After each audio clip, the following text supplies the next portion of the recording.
ನೀನಗುವಾಗ ಸುತ್ತಲ್ ನಿನ್ನ ಬಂಧು ಬಳಗವೆಲ್ಲ, ನೀ ಅಳುವಾಗ ಹತ್ತಿರ ಯಾರು ಬಂದು ಸುಳಿವರಿಲ್ಲ.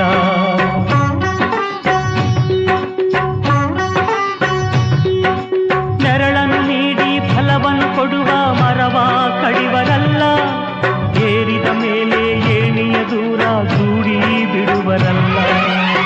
ವಿಷವನ್ನೇ ಅಮೃತ ಎನ್ನುತ್ತಲಿ ನೀಡುವ ಜನರಿಗೆ ನೀ ಸೋತೆ ಏನು? ಆ ಪ್ರೀತಿಯೆಲ್ಲವೂ ಈ ಸ್ವಾರ್ಥಕ್ಕಾಗಿಯೇ, ಈ ಸ್ವಾರ್ಥಕ್ಕಾಗಿ.